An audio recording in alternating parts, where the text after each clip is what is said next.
Our first guest took her place in history last week. Take a look at her. When day comes, we ask ourselves, where can we find light in this never-ending shade? There's a light at the end. Sometimes it's hard to put a moment like the one we as a country are in right now into words, but today an extraordinary 22-year-old poet did just that. We've learned that quiet isn't always peace, and the norms and notions of what just is isn't always just is. It was the moment at the inauguration that made people listen and take notice. Amanda Gorman, the youngest inaugural poet in American history. We, the successors of a country and a time where a skinny black girl descended from slaves and raised by a single mother, can dream of becoming president, only to find herself reciting for one. Her performance left many blown away. There's an energy that was coming off of her. It was breathtaking. Drawing raves from, well, the count is endless. Gorman's poem, a lasting message to us all. For there was always light, if only we're brave enough to see it, if only we're brave enough to be it. From Los Angeles, California, please welcome Amanda Gorman.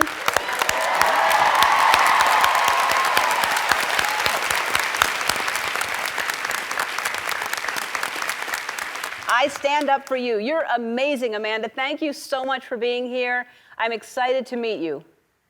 Thank you so much. Also, happy birthday. Oh, thanks so much, Amanda. Thank you. When did you find out that you were going to write the inaugural poem?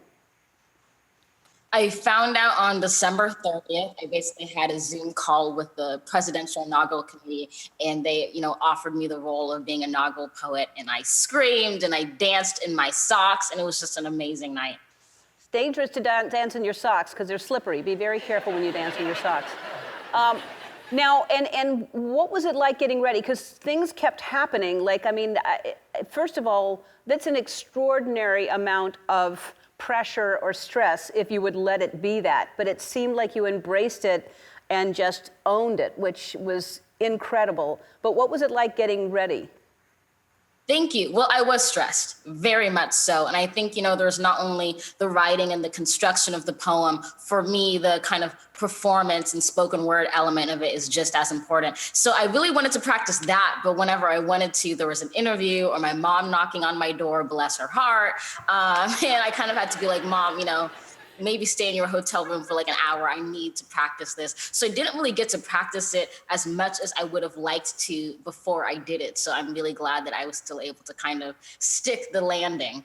Wow, you did stick the landing. I mean, to not be able to practice it, you'd be worried about obviously, messing up words or just, you had the whole world watching you and you just were so calm and eloquent and just I didn't know you, but I was so proud because I can imagine what that moment was. When you arrived at the podium, you smiled for a minute. What was that moment? What were you smiling about? Well, there's this beautiful moment where I step up to the podium and it's in this incredible location where I can see the Washington Monument. I can also see the Lincoln Memorial all in my line of vision and just feeling part of that history as the descendant of a slave. And I also smile because when I got up to the podium, I heard people below, which you can't really see, clapping for me. And it was just this really surprising moment that, wow, people are really excited to hear what I have to say, to hear poetry. What an opportunity for our country and the world. And so I kind of giggled to myself and then got going. Yeah, you were, like I said, you were so beautiful. And of course people were excited, but there's a big heavy hitter list on that stage. You had Jennifer Lopez, you had Lady Gaga, you had Garth Brooks, and you were seated next to Jennifer, right? Right, yeah. My mom kind of leaned in and she was like, "That's A-Rod." And I was like, "Do you want to get a photo?" She's like, "Already done. already did it, so we were on top of it. And it was funny because I was there and I remember Michelle Obama like being close and she kind of kept yelling at Barack, like, stop hugging people, like, stop getting close to people. And then when I was done, she kind of like pushed him out the way and gave me just the biggest, warmest Michelle Obama. Yeah. Had you met them before? Had you met Michelle and Barack? I had met Michelle a few times before, not Barack. And whenever I meet Michelle, I hope that she forgets meeting me because I just want to do over. I just want a clean slate. Like, I just want to do it right this time. But she always remembers and she's always great. And when I hug her, I'm so short. My forehead is like in her belly button and it's like the best. Yeah, no, she's awesome. You can always, she's so down to earth, as you know. You can be yourself around her and there's no do-overs, I'm sure. In the moment when you finished your poem, it's called The Hill We Climb, did you realize you were making history and you would have such an impact across the world?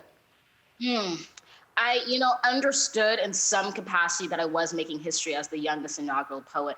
I didn't know really what that history would look like or the impact it would have. I just remember finishing, going back to my holding room and just swiping up my Instagram. I wonder what people are saying. And just my apps, my phone not functioning. My phone was basically a brick. Like all the apps that I typically use had crashed. I couldn't, look at my photos or anything like that. And I hadn't expected that. I thought, oh, maybe I'll get a few thousand more followers. To get millions and millions of followers in under 48 hours was just, I think that was the moment when I went, wow, this has really touched people in a way that I did not predict. Yeah, you certainly did. You, in so, not just the words, not just what you wrote, which was beautiful, but just you. There's just an essence about you, a beauty that comes out. We're a few years away, but I want to talk about your upcoming presidential campaign when we come back. We'll be back. Hi, I'm Andy. Ellen asked me to remind you to subscribe to her channel so you can see more awesome videos, like videos of me getting scared or saying embarrassing things, like ball peen hammer, and also some videos of Ellen and other celebrities, if you're into that sort of thing. Oh! God!